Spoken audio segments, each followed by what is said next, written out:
Hello students. तो अपन जो last class से अपनी उसमें अपन ने पढ़ा था motion of charge particle.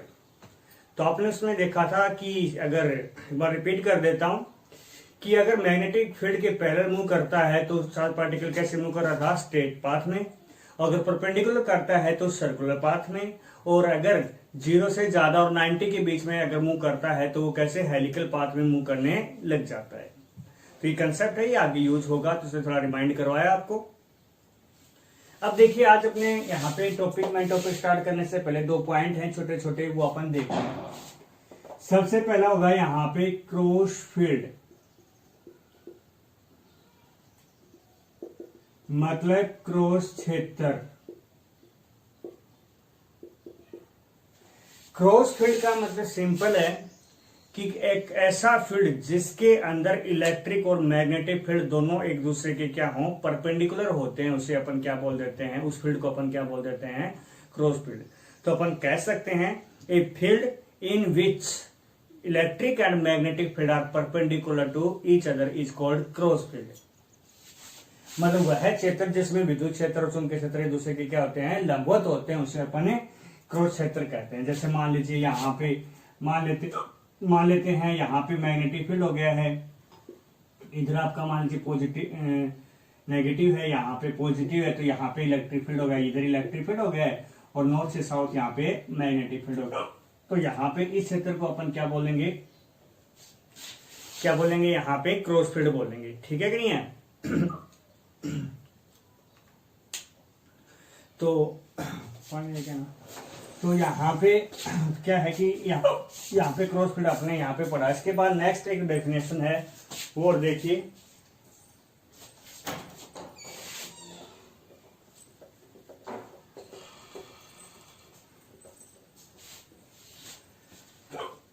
Velocity filter.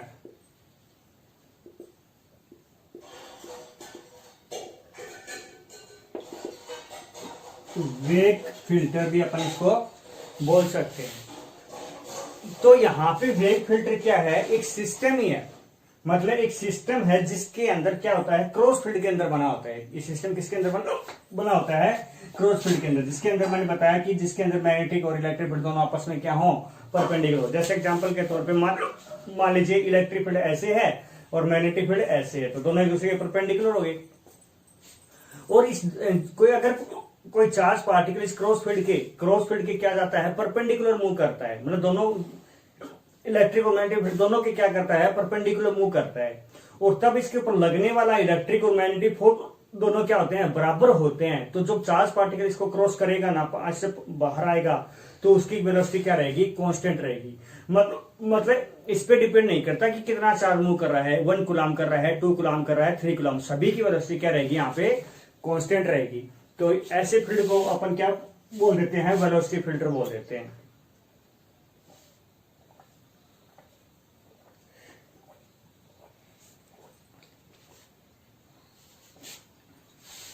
तो देखिए यहाँ पे मैंने क्या बताया, सीधा भी बोल सकते हैं, एक ऐसा क्रॉस फील्ड जिसके अंदर charge particle are move both electric and magnetic field and on which electric and magnetic force are equal each other, then velocity of the charge particle is constant, so that system is called a velocity filter। मतलब वह cross क्षेत्र जिसके अंदर आवेशित कण विद्युत और चुंबकीय क्षेत्र के लंबवत गति करता है तथा उसको लगने वाला विद्युत और चुंबकीय बल का परिमाण क्या होता है, बराबर होता है, तब उस आवेश का वेग क्या रहता है, नियत रहता है। तो आपने क्या लिखा कि इलेक्ट्रिक फोर्स और मैग्नेटिक फोर्स क्या होते हैं, बराबर होते हैं। तो इलेक्ट्रिक फोर्स कितना होता है आपको पता है, चार्ज के ऊपर कितना होता है, QE, और इसके ऊपर क्या होता है, QVP। परपेंडिकुलर भी साइन थीटा थीटा यहाँ पे 90 हो गया क्योंकि परपेंडिकुलर बोला है, तो Q से Q कैंसिल आउट हो गया, V इक्वल टू क्या आ गया, E अपॉन में B, क्योंकि E और B तो यहाँ पे कांस्टेंट ही है, दोनों का रेशियो स्टार्टिंग में लगा दिया। इसका मतलब जो वेलोसिटी है किसके ऊपर डिपेंड नहीं कर रही है, चार्ज के ऊपर डिपेंड नहीं कर रही है कि कितना चार्ज मूव कर रहा है, ये क्या हो गई है, कांस्टेंट हो गई है। इसी सिस्टम को अपन क्या बोल देते हैं, वेलोसिटी फिल्टर बोलते हैं। तो ये 2 पॉइंट थे छोटे छोटे, अगर पूछ लिया जाए तो 1 मार्क्स के अंदर आप बता सकते हो। अब जो मेन टॉपिक है, वेरी वेरी इंपॉर्टेंट टॉपिक रहेगा आपके एग्जाम के लिए, वो देखना।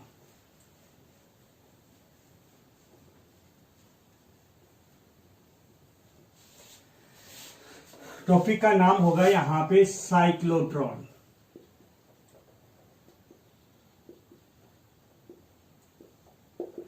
हिंदी में भी इसको साइक्लोट्रॉन ही बोलते हैं।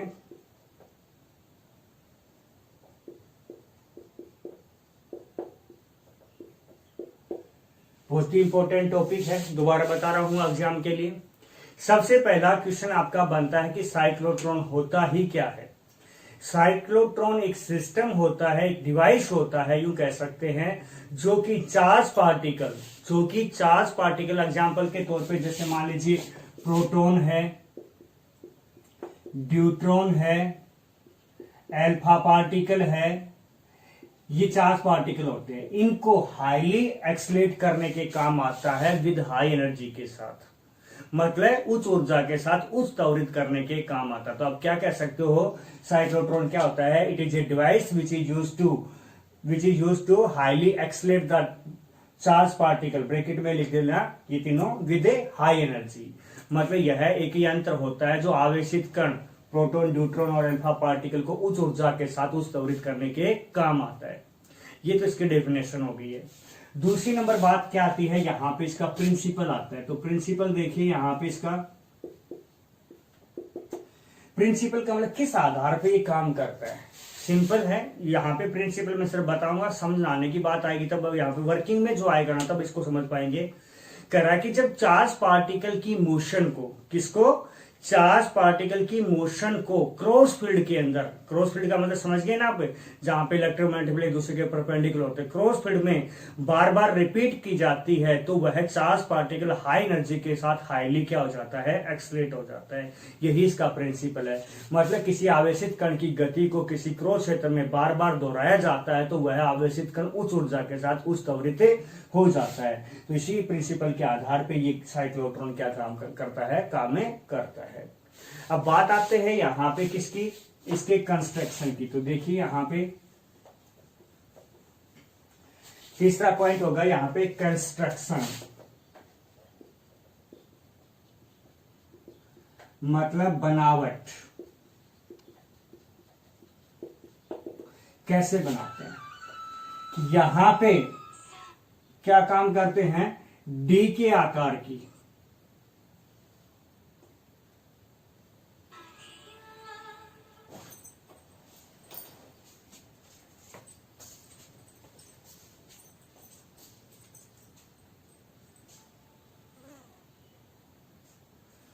यहां पे डी के आकार की दो मेटालिक प्लेट ली जाती हैं और ये दोनों क्या होती हैं? होलो होती हैं। डी के आकार की दो मेटालिक होलो प्लेट ली जाती हैं। तो इस प्रकार से अपन यहाँ पे इसको बनाते हैं। होलो दिखाने के लिए यहाँ पे इस प्रकार से आप दिखा दीजिए। तो डी के आकार की यहाँ पे मान लीजिए इसका नाम हो गया D1 हो गया, इसको क्या हो गया है? D2 हो गया। और इस दोनों को क्या कर देते हैं? हाई फ्रीक्वेंसी ऑसिलेटर से जोड़ देते हैं। किससे जोड़ देते हैं? हाई फ्रीक्वेंसी ऑसिलेटर से। हाई फ्रीक्वेंसी ऑसिलेटर से जोड़ने का मतलब क्या है यहाँ पे कि हाई फ्रीक्वेंसी ऑसिलेटर क्या काम करता है? दोनों डी को पोलरिटी देता है। जैसे मान लीजिए एक को पॉजिटिव दे दिया, एक को क्या दे दिया है? नेगेटिव। तो हाई फ्रीक्वेंसी ऑसिलेटर का मतलब क्या है? एक फिक्स इंटरवल ऑफ टाइम के बाद ये क्या काम करता है? अपनी पोलरिटी को चेंज कर देता है। मतलब यहाँ पे मान लीजिए अब इसको पॉजिटिव है, D1 को, D2 को नेगेटिव, तो अगली 1 सेकंड के बाद D1 नेगेटिव हो जाएगा, D2 पॉजिटिव। अगले 1 सेकंड के बाद दोबारा D1 पॉजिटिव। मतलब ये प्रोसेस कंटिन्यूसली क्या होती रहेगी? मतलब होती रहेगी। तो हाई फ्रीक्वेंसी ऑसिलेटर का मतलब समझ गए कि ये दोनों डी की पोलरिटी एक फिक्स इंटरवल टाइम के बाद क्या करता रहेगा? चेंज करता रहेगा। तो यहाँ पे अब इस दोनों डी को क्या कर देते हैं? एक स्ट्रॉन्ग मैग्नेटिक फील्ड के अंदर क्या कर देते हैं? रख देते हैं, N और S। तो मैग्नेटिक फील्ड कहां से कहां हो गया? ऊपर से नीचे हो गया। मैंने दोनों डी को थोड़ा तिरछा बनाया है। इसका मतलब क्या है? यहाँ पे जैसे मैग्नेटिक फील्ड ऊपर से नीचे, तो दोनों डी ऐसे रखी हुई है। जैसे मान लीजिए डी दोनों ऐसे रखी हुई है। इसका मतलब ये तिरछा बनाने का मतलब ये है। तो मतलब तिरछा मतलब यहाँ पे पॉजिटिव है, ये यहाँ पे नेगेटिव। इलेक्ट्रिक फील्ड की डायरेक्शन कैसे हो गई? ऐसे हो गई। और मैग्नेटिक फील्ड की डायरेक्शन कैसे हो गई है? ऐसे हो गई। इस प्रकार से यहाँ पे ये बताया, मतलब कहने का मतलब ये क्रॉस फील्ड बनाया गया। तो N और S के बीच में क्या बन गया है? यहाँ पे क्रॉस फील्ड में दोनों डी किसका काम कर रही है? यहाँ पे क्रॉस फील्ड का काम कर रही है। और दोनों डी के बीच में यहाँ पे कुछ गैप रखा जाता है और इसके बिल्कुल सेंटर में क्या रख देते हैं, एक सोर्स रखते हैं, किसका, यहां पे सोर्स ऑफ चार्ज पार्टिकल, मतलब चार्ज पार्टिकल का एक सोर्स रखते हैं। तो यहां पे इस प्रकार से क्या हो गया, इसका एक कंस्ट्रक्शन हो गया है। ओके, अब बात आती है यहां पे इसकी वर्किंग की। तो वर्किंग के बारे में देखना भी यहां पे,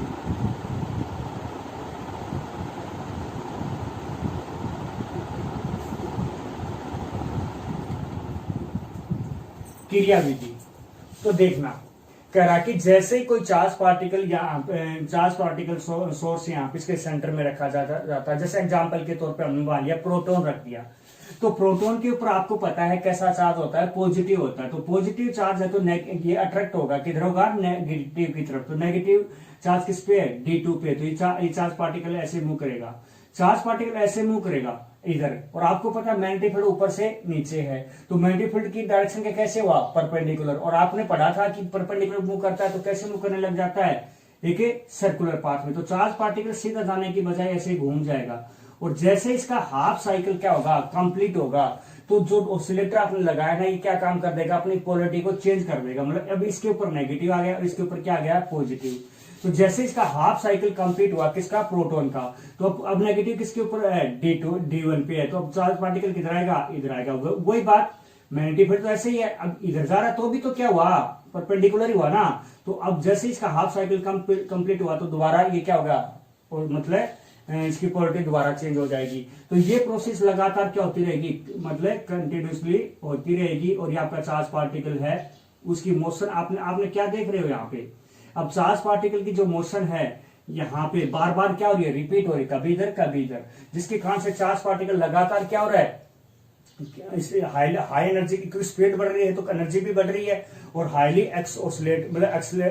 ओसिलेट भी हो रहा है, और विद हाई एनर्जी के साथ हो रहा है, क्योंकि लगातार इसकी स्पीड क्या होती जा रही है, बढ़ती। क्योंकि आप देख रहे हो रेडियस बढ़ती जा रही है, परंतु टाइम इंटरवल तो वही है ना, तो इसका मतलब इसकी स्पीड बढ़ती जा रही है। और लास्ट में आकर यहाँ पे इसको क्या बोलते हैं, विंडो बोलते हैं।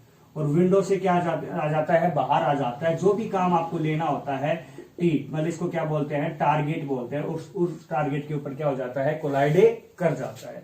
तो इस प्रकार से यहाँ पे ये वर्किंग करता है। तो आपने यहाँ पे समझिए अच्छी तरह से ये वर्किंग किस प्रकार से काम करता है। और वर्किंग के अंदर वही 3-4 पॉइंट होते हैं जो अपन ने सेकंड पार्ट में निकाला था। कौन से में, जब चार्ज पार्टिकल मैग्नेटिक फील्ड के कैसे मूव करता है, परपेंडिकुलर मूव करता है। तो 4-5 पॉइंट थे, क्योंकि यहाँ पर भी वही पॉइंट बनेंगे, क्योंकि यहाँ पर भी आप देख रहे हो चार्ज पार्टिकल कैसे मूव कर रहा था, मैग्नेटिक फील्ड के परपेंडिकुलर मूव कर रहा था। तो सबसे पहले वहां पे क्या निकाला था, रेडियस निकाला था। तो वही पॉइंट यहाँ पे आ जाएगा, रेडियस। तो रेडियस में क्या कहा था, मैग्नेटिक फोर्स है और इक्वल टू सेंट्रीपिटल फोर्स है, दोनों क्या होते हैं, बराबर होता है। मैग्नेटिक फोर्स क्या होता है, QVB, और सेंट्रीपिटल फोर्स का फॉर्मूला क्या होता है, mv²/r। v से v कैंसिल आउट, तो r इक्वल टू क्या आ गया, mv/QB। एक पॉइंट तो ये था आपका। दूसरा पॉइंट आपका क्या था, टाइम पीरियड का था।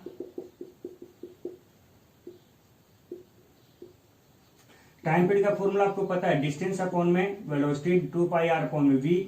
v की वैल्यू पुट कर दीजिए तो क्या आ जाएगा, 2π/v। r की वैल्यू पुट कर दीजिए mv/QB।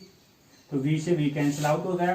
तो t इक्वल टू आपके पास क्या बच गया है, 2πm/QB। ये टाइम पीरियड आ गया। तीसरा पॉइंट आपका कौन सा था, तीसरा पॉइंट आपका फ्रीक्वेंसी का था। फ्रीक्वेंसी मतलब न्यू इक्वल टू 1/t। तो न्यू इक्वल टू क्या आ गया आपके पास, QB/2πm। टी का रेसिप्रोकल ये आ गया आपके पास। इसमें एक पॉइंट आपका ज्यादा बनता है, कौन से वाला, एनर्जी वाला। तो एनर्जी यहाँ पे कौन सी होगी, काइनेटिक एनर्जी होगी, सीधी सी बात है, क्योंकि मूव कर रहा है तो कौन सी एनर्जी होगी, काइनेटिक। काइनेटिक एनर्जी का फॉर्मूला आप सभी को पता है, क्या होता है, हाफ हमें v स्क्वायर। v की वैल्यू तो अपन अपने को यहाँ पे, या v की वैल्यू अपन यहाँ पे क्या कर सकते हैं, पुट कर सकते हैं। तो v की वैल्यू कैसे पुट करोगे, यहाँ पे जैसे इससे आप निकाल लीजिए तो आपके पास क्या आ जाएगा, v की वैल्यू यहाँ पे, यहाँ से निकालोगे तो क्या आ जाएगा आपके पास, यहाँ पे v इक्वल टू, इससे हेयर v इक्वल टू क्या आ जाएगा, QBr/m। ये आपके पास क्या आ गया है, v की वैल्यू आ गई है, तो v की वैल्यू पुट कर दीजिए, तो क्या आ जाएगा आपके पास है half M V square Q square B square R square upon में एम स्केयर, एम से एम कैंसिल आउट हो गया, तो k इक्वल टू क्या बच गया half Q square B square R square upon में एम। ये आपके पास आंसर आ गया है। क्या आ गया आपके पास, ये काइनेटिक एनर्जी आ गई है। ठीक है, अब ये तो आपका टॉपिक हो गया है। अब इसके बारे में देखिए आगे,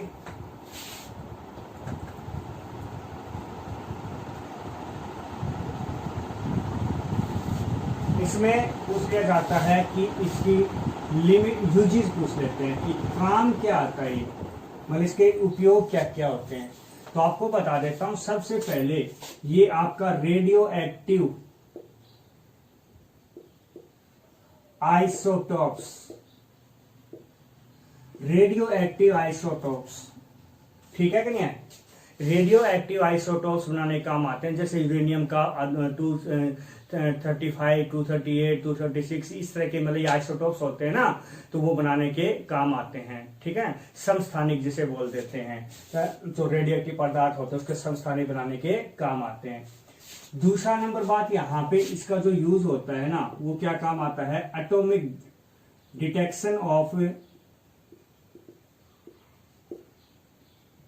एटॉमिक स्ट्रक्चर, मतलब जो एटॉमिक स्ट्रक्चर होता है ना उसके डिटेक्शन में भी इसका यूज होता है।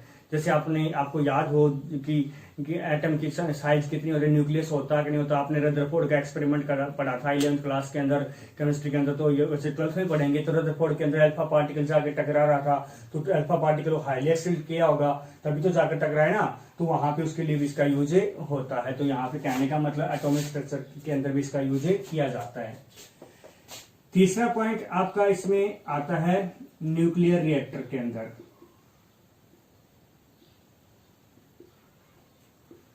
न्यूक्लियर रिएक्टर में भी इसका यूज होता है। जैसे न्यूक्लियर रिएक्टर आपको पता है क्या होता है कि न्यूक्लियर रिएक्टर के अंदर न्यूक्लियर चेन रिएक्शन होती है। जैसे एटॉमिक बॉम्ब नहीं होता क्या, एटॉमिक बॉम्ब होता है उसके अंदर न्यूक्लियर चेन रिएक्शन तो होती है, जिसके अंदर यूरेनियम होता है यूरेनियम 235, जिसके ऊपर कोई भी न्यूट्रॉन टकराता है तो एक न्यूट्रॉन टकराता है 3 न्यूट्रॉन निकलते हैं, 3 टकराएंगे तो 9 निकलेंगे, 9 टकराएंगे तो 27। इस प्रकार से चेन रिएक्शन आपने 10th क्लास में पढ़ी थी।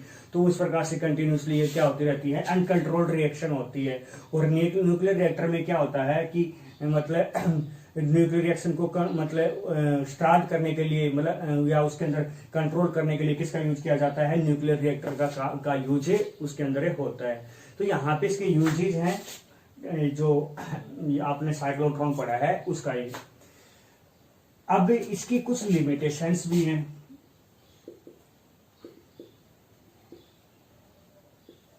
मतलब कुछ कमियां भी हैं इसकी।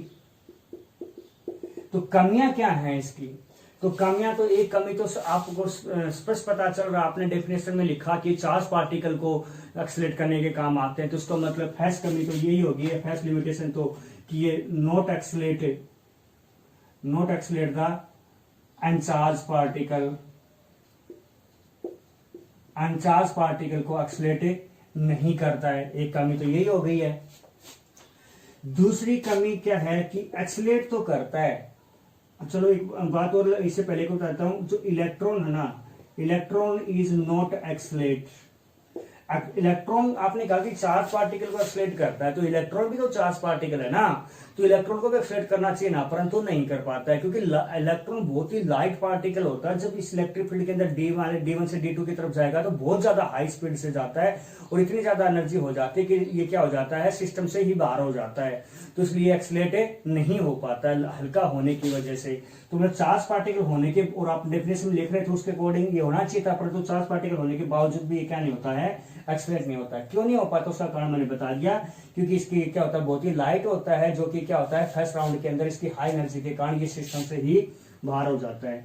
तीसरा नंबर, अगर किसी चार्ज पार्टिकल को क्या करता है, एक्सीलरेट करता है ना, तो एक्सीलरेट तो करता है but up to a limit तक, एक लिमिट तक ही क्या करता है, एक्सीलरेट करता है। क्यों करता है, एक लिमिट तक एक्सलेट, क्योंकि एक लिमिट मतलब इसकी स्पीड एक्सलेट होता रहेगा तो उसकी स्पीड क्या हो जाएगी, बहुत ज्यादा हो जाएगी, comparable to the speed of light. और comparable to the speed of light हो जाती है ना, तो उसका मास क्या हो जाता है, चेंज हो जाता है। कितना हो जाता है, 1 माइनस सी स्क्वायर अपॉन में वी स्क्वायर, ये हो जाता है। और ये मतलब इसका मास क्या हो जाएगा, चेंज हो जाएगा। मास चेंज हो जाएगा ना, तो मास चेंज हो जाएगा तो आपने देखा कि टाइम पीरियड भी क्या हो जाएगा, चेंज, क्योंकि मास के ऊपर डिपेंड करता है, बाकी तो कांस्टेंट है, अमी तो चेंज है। यहाँ पे मास चेंज हो गया तो टाइम पीरियड भी क्या हो जाएगा, चेंज हो जाएगा। और आप देख रहे थे जो दोनों डी थी, दोनों डी की, मान लीजिए आपका चार्ज पार्टिकल यहाँ से चला तो टाइम पीरियड तो अभी मतलब आपने इस पे नेगेटिव था पॉजिटिव, अब यहीं पे था चार्ज पार्टिकल पॉलिटी चेंज भी होगी तो सिस्टम क्या हो जाएगा, डैमेज हो जाएगा।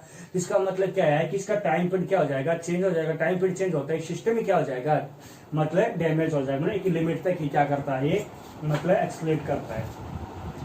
चौथा पॉइंट क्या कहता है कि ये हैवी पार्टिकल को भी क्या नहीं करता है, एक्सलेट नहीं करता है। क्यों नहीं करता है, हैवी पार्टिकल के अंदर भी वही कारण है कि हैवी पार्टिकल को एक्सलेट करेगा ना, चार्ज पार्टिकल हो जाए परंतु हैवी पार्टिकल होगा तो भी उसको एक्सलेट नहीं कर पाएगा, बहुत ज्यादा हैवी, क्योंकि वही बात, उसका मास क्या हो जाएगा, चेंज हो जाएगा। मास चेंज हो जाएगा तो उसका टाइम पीरियड भी चेंज हो जाएगा। टाइम पीरियड चेंज होने की वजह से उस पूरा सिस्टम ही क्या हो जाएगा, डैमेज हो जाएगा। तो साइक्लोट्रॉन बहुत ही इंपॉर्टेंट टॉपिक था आपका। ये कैसे है वर्किंग, प्रिंसिपल वर्क, सारी बातें, लिमिटेशन, यूजेस, सारी बातें की क्लियर मैंने अच्छी तरह से आपको बताई है। तो अच्छे से इसको नोट से बना लेना। Okay students.